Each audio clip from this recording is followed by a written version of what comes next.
Hindi ko malaman kung i-mention ko hindi, pero i-mention ko na lang kasi baka mapagbuntingan pa ng iba. You know, this Senator Pangilinan, I do not know why he keeps on winning an election. But he was once natalo.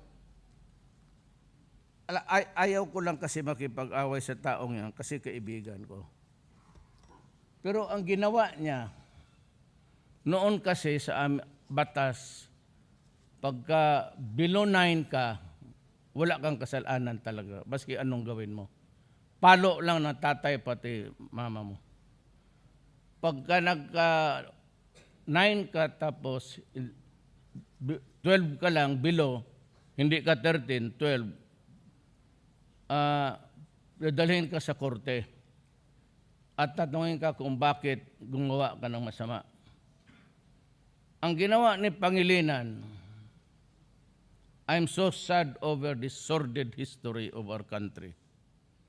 Pinasa niya yung Juvenile Offenders Act at binaba niya ang edad sa 15. Pagdating mo ng 15, wabaski anong gawin mo, patayin mo yung, magpatay ka dyan, maggalaw ka ng mga babae, whatever the crime, robbery with homicide, or robbery with rape with homicide, kung anong kasalanan mo, pagdating ng nanay mo, ibigay ka balik sa kanya. Isang araw lang. You know, it is good to copy legislations of developing countries. That particular juvenile offender law was copied yung sa New York, pati sa Washington. Doon, pag nakasala ang bata, hindi nire-release. Kung talagang pilyo, may mali siya, yung pagkain siguro, kung gutom, kung walang damit. Pero yung magbanaksak, panggalaw ng mga babae, kung ano ngayon, magnakaw, hindi yan sila nire-release. In accordance to the law of those countries from which he copied the legislation, they are sent to a correctional facility or halfway house.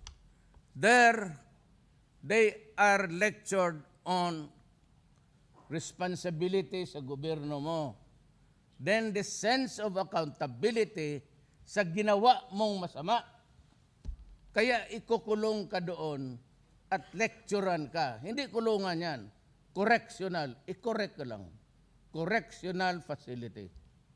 Pagkatapos yan, erase yung record mo na parang wala kang ginawang masama pag nag-reform ka doon.